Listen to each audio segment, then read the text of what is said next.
everybody, it's Anna Marie here from Pursuing Compatibility. I'm your genie, but within reason. Hi, I'm Farron Michael.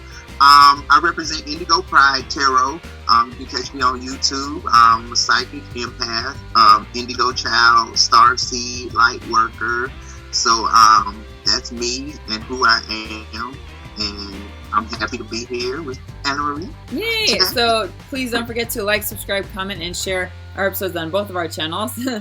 And this is a very unique interview / conversation about Michael's life and how he came to be and why he does what he does. You know, all that fun, lovey, fuzzy stuff. So the first question I have to ask you is, what is your religious spiritual background? My religious spiritual background, I was actually born and raised into the church, the Spiritual Israel Church and its army. We have temples all over the United States. I'm an Ethiopian Jew. It's a non-denominational church, but it's just all about spirituality and walking the right path with God. You know what I'm saying? Your higher power, who you believe in. I mean, the Bible has a lot of stories and examples that show us about life in the present day, and also getting in touch with yourself inside, because it's in you. So the light is in you. So let it shine. And for those who don't have enough light in them to shine, there's people out there to help you find that light, to help you shine, to find your purpose, things like that. That's what psychics, empaths, tarot readers, that's what we're here for, to help you, because we're tapped into that spiritual aspect, you know, that some of us may not have, you know, or need to get grounded or find, you know what I'm saying? Because once you find that, it's great, it's awesome. So as an empath, we give out good energy to others, and however we face dark energy from mentally ill or crazy people or jealous people, you know, the list goes on and on. So how do you overcome facing these challenges in your work and life, and how would you inspire others to handle these situations? It's complicated. It's very complicated. You can do every coping mechanism that there is: meditation, prayer, avoidance, acceptance, confronting the situation. There's so many techniques that you can use, but you just have to find which one works for you.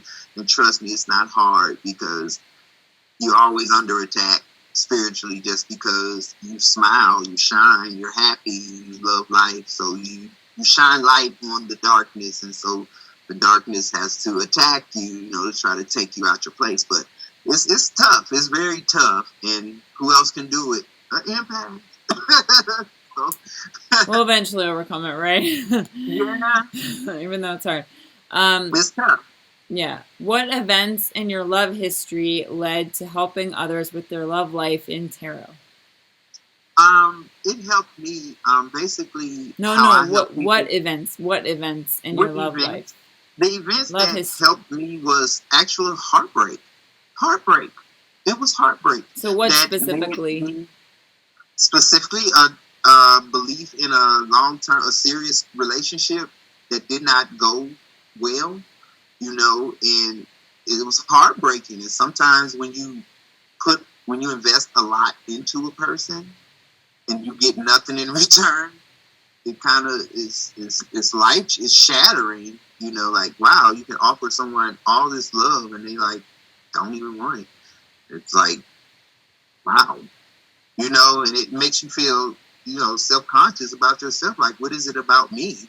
You know, what is it about me that's so wrong? And then, you know, you go through this dark night of the soul, you know, trying to find out what is wrong with you. And then you realize at the end of it, there's nothing wrong with you. Something wrong with that person. And then it's like a loss. It's a terrible loss. And a lot of people deal with that on a daily basis. You know what I'm saying? So that's just the way that it is. I think love is complicated, and also love is simple, right? Very, very complicated. What naive or bad advice were you given from others regarding dating and relationships? Oh, just put yourself out there. There's more fish in the sea. All that type of stuff, you know. Typical? Yeah. And really, it's not really good advice. Yes, there's a lot of fish in the sea, but are you ready to go fishing? You know? So, and that's the thing. A lot of us jump back out there into the dating game, but have you done the homework? Have you made yourself a better person? Have you made yourself a boss in your life? Are you in control? Are you confident? You know what I'm saying? Are you not just being needy? I just need somebody. I just need anybody. You know, it's about confidence. Well, and what I talk about a lot about with my channel, for those of you that are new, is I talk about the loneliness statistics. So, and loneliness is a very serious issue, and I think sometimes we get confused between, I want love. Well, do you really want love for the right reasons, or are you just lonely and you're possibly also just horny? So, so then, like, you know, then you're getting into things for the wrong reasons, and you make poor decisions. And you know, and I always tell people, I wish I could tell you you're not going to get your heart broken. I wish I could tell you you're not going to get disappointed. But that's why Michael and I do what we do for our jobs, is to help people overcome these issues, because we all face heartbreak at some point in our life. Yes, and it's all about finding your purpose, knowing what you truly want, and not just doing something just because, or fact of the matter, but knowing exactly what you truly want and desire out of life, and then you can manifest it, because that's what I do on a daily basis, is help people manifest things into reality. So yeah. And then, do you feel that you were guided at all, and do you feel you've raised yourself from failures? Oh yes, definitely been guided. Definitely guided. I'm guided on a daily basis. I mean, that's my life now. From who, though? Who is guiding you? Spirit, God Himself, the angels, everything, every life force of the spiritual realm. Just surrounds me. It's so beautiful. It's beautiful. And I love it. I wear the smile of the beauty that it gives me, the radiance of it. And it just, sometimes it just really hurts me that other people don't like it. And it's like, I wish it was something I could really do, but it's self-work. It's self-help. That person has to help themselves. You know, you can lead a horse to the water, but you can't make him drink. Yeah, I feel you. What would you consider your biggest heartbreak and disappointments you faced in your life, and why? My biggest heartbreak and disappointment was not having a closer relationship with my parents as an adult. They were there for me, trust me, as a child, but as an adult, I mean, they raised me so independently to go out in the world and live my life, and that's what I did, you know. But now I look back at it like maybe I should have spent more time with my parents, you know, as an adult, because there's a lot of things that I wish I probably could have known now, you know. But no need to cry over spilled milk. They're still with me. Yeah, well, that's good. I mean, you gotta learn your lessons, right? Oh, yes, definitely. But they raised me independently to go and live your life and live your best life. And that's what I've always done. They've always been behind me and backed me in everything that I did. But I just wish I would have spent more quality time with the family. Yeah. Yeah, I hear you. And what got you interested in tarot in the first place, and what made you want to continue doing it? An interest. I come to look at it, never was an interest. It's a natural born gift and a talent. I was doing it as a child, 5, 6 years old. I just didn't know what I was doing. I used to make games. I used to do it. Everything that I do now, I was doing it as a child. I just didn't know what I was doing. I didn't have the guidance, you know. Often, you know, growing up, I was taken to doctors, you know, to find out what is wrong with him. He's so different, you know. He's not like the other kids, you know. He's weird. He's something, you know. And I had this mark in my head. It was a big white patch. And they used to take me to the doctors to find out what it was. Doctors could find it. Everything that medically went wrong with me, there was nothing a doctor could do. Everything wrong with me medically, there was nothing a doctor could do. And all my healing came from the spiritual realm. Every part of it. There was nothing a doctor could do for me. Even though I was taken, I went to the doctors. Everything was like, we don't know what this is. We don't know what to do, you know. But when I laid it over to God, everything's fine. Mm. So I know what I know, and I try to help others with that, but you have to want it. There's a lot of people who need it, but you have to want it. You have to want it, not need it. I do have a curious question. Most tarot card readers are female dominant in the industry, and more women are interested in it than men, I've noticed. Right. So do you have? Yes, I'm just curious. Do you have male clients just as much as female, or are they more female? Do actually, I have more male clients than I do female. Really?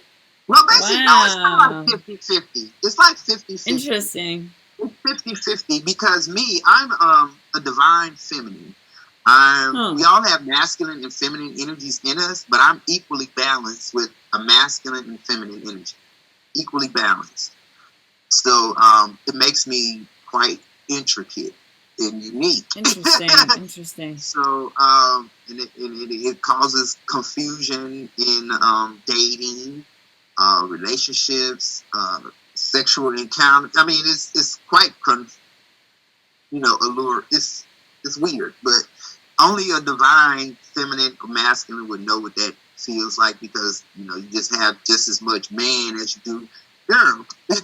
So, well, I think it's more of just you have to get in touch with the female part of you, because exactly, and that's a battle that a lot of people deal with. They don't want to accept certain aspects about themselves. And once you get in touch with who you are, what a beautiful person you become. Because you're accepting something. Yeah, and quick tip, guys, for you guys watching, women like a guy that's in touch with his feminine, sensitive side. It actually turns them on more, so don't be afraid. Right, and a lot of guys, they don't want to hear that. They don't well, as a woman, I'm telling you. As a woman, I'm telling you. Yeah, it's good to have that balance between, you obviously don't want to be feminine because we like you guys for being manly, but just as long as you're a sensitive guy that can try to understand us, that turns us on a lot. So it's funny, but yeah, I was just curious. That's all opinionated. It's all opinionated. Yeah. Depending on who you ask these questions. So. Yeah, I was just curious about that.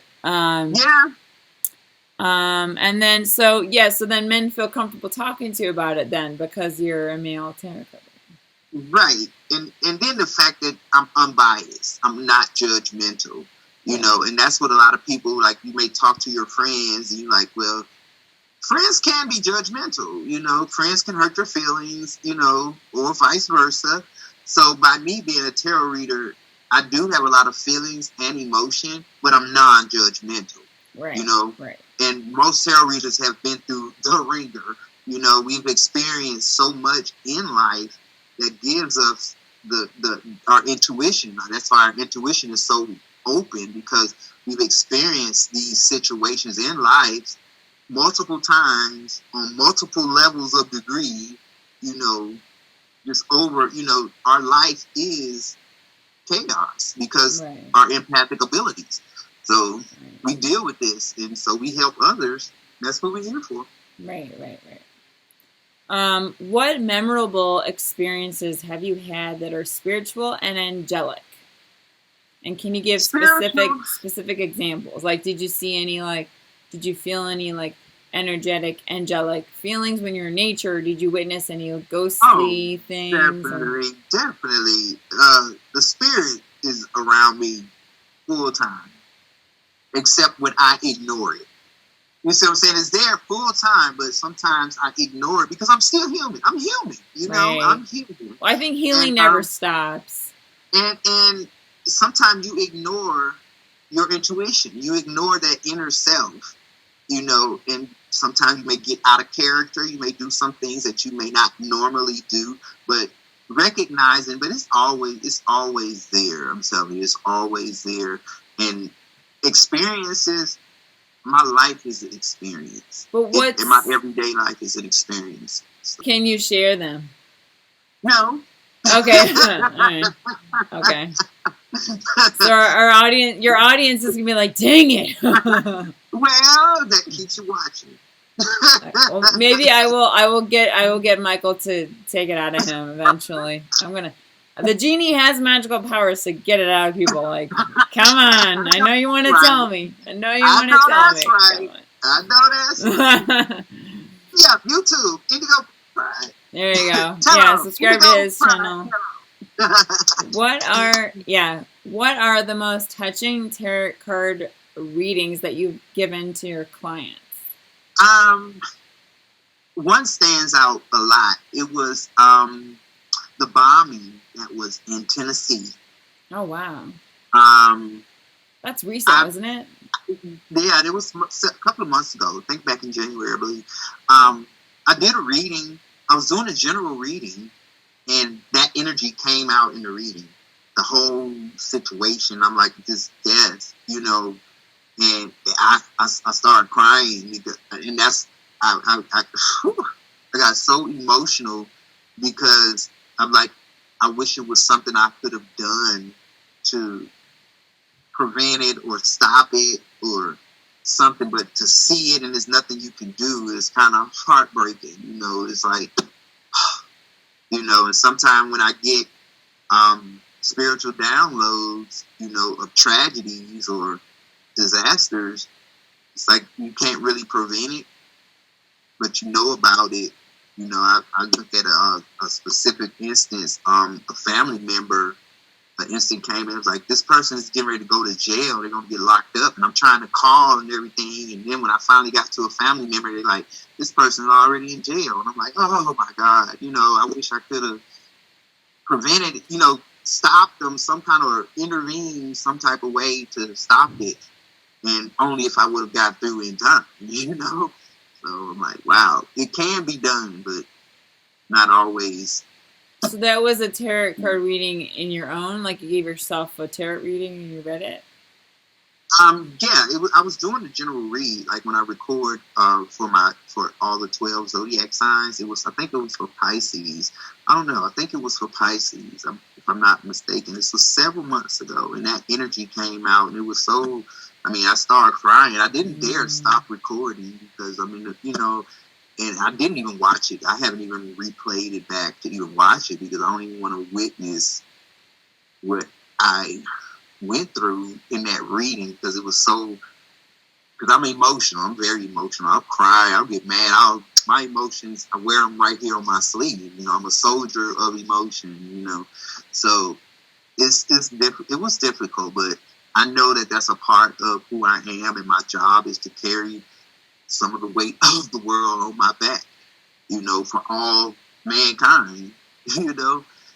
And a lot of us just born to do that. We have to, you know. Boy, that's tough. What are the best testimonials that you've heard from your clients that you've helped? My best, they just tell me, you on point, you the shit. You so that's like the best, you know, compliment that I could ever get. You know, like you good, you know what you're doing, you know, and that's what I like. You know, like it makes me feel confident that I'm doing what I'm supposed to do, and that people recognize the gift and the talent. So, that's good. I'm never leave anyone. You're gonna feel better than you did before you know, came. You know, before we communicate, you're gonna leave better.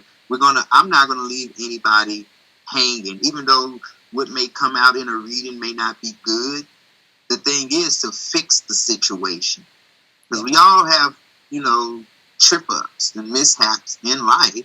The thing is to overcome them and to fix it and move forward.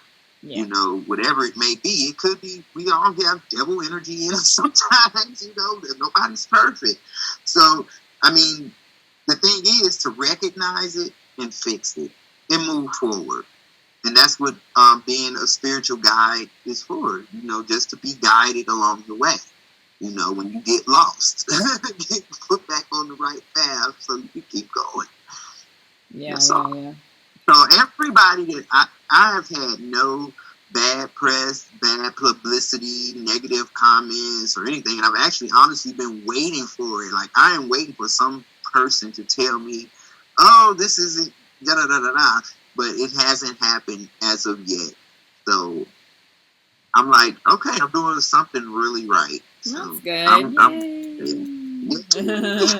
Michael has experienced, I'm sure, racism and ignorance and police brutality, and Michael told me this himself. So what advice, what inspirational words can you share with your audience that could touch them to help them overcome any anger or resentment from those experiences?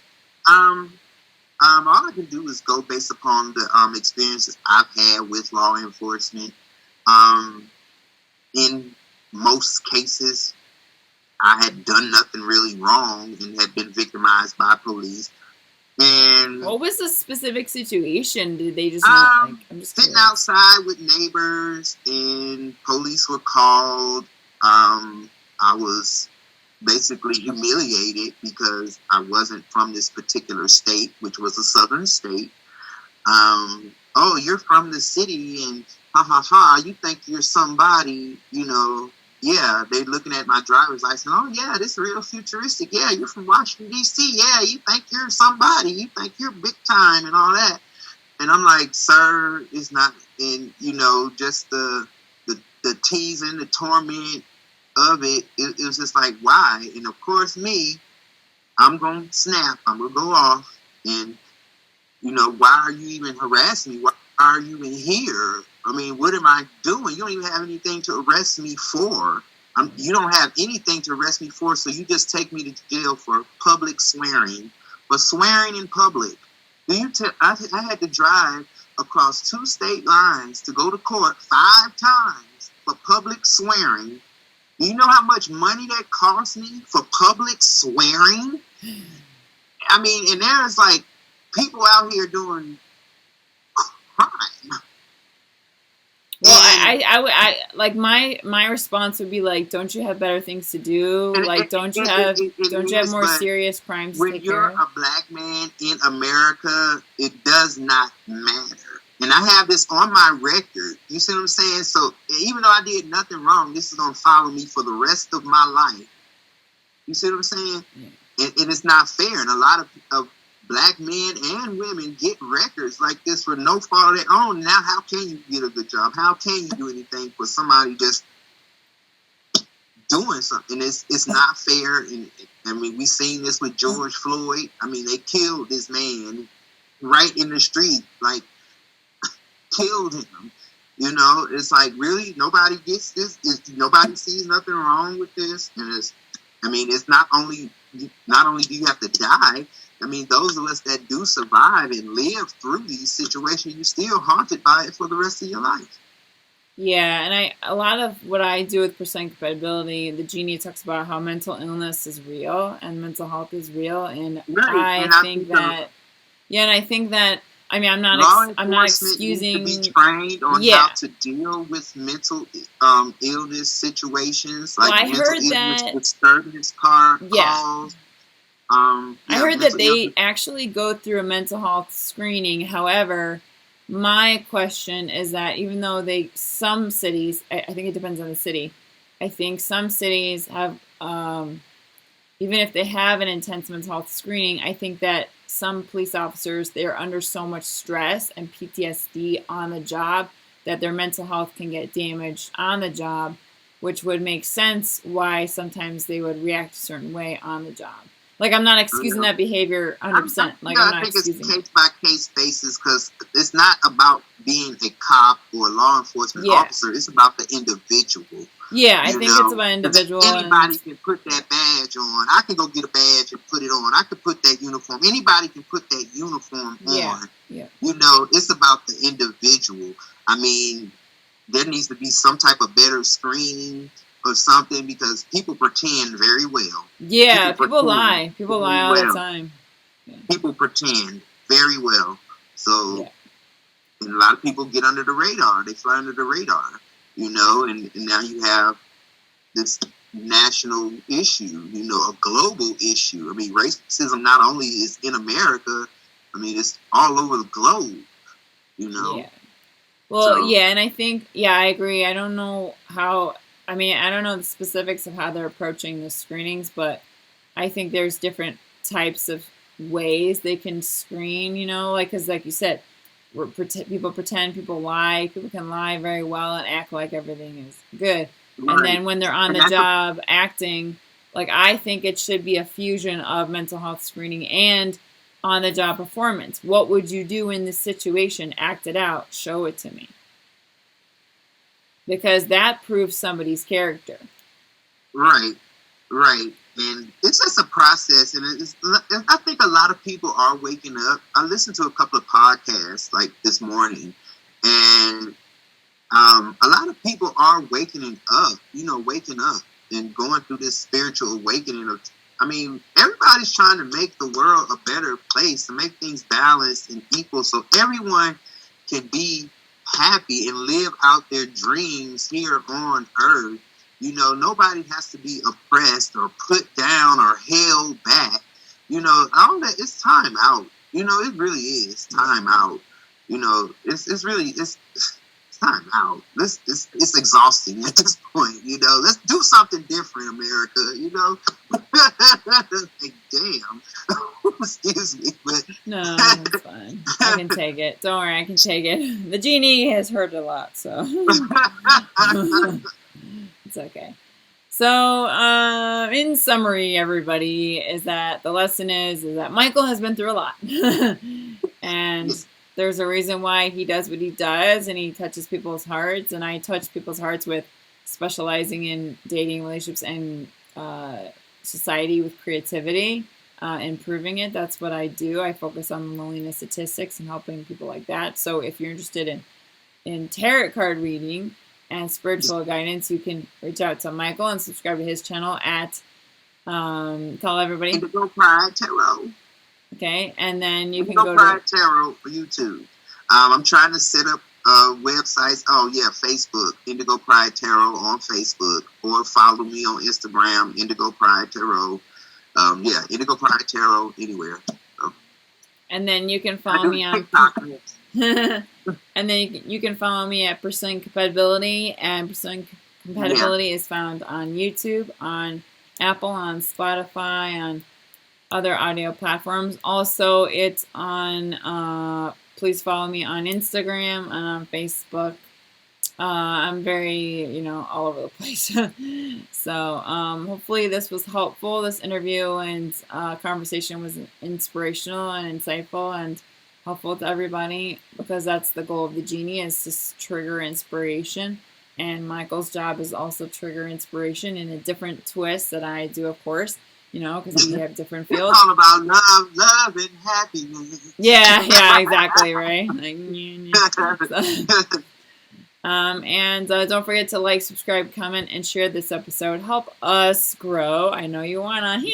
Yes. And don't forget to reach out for us for coaching services. If you're interested in coaching, dating coaching, life coaching, you can reach out to me.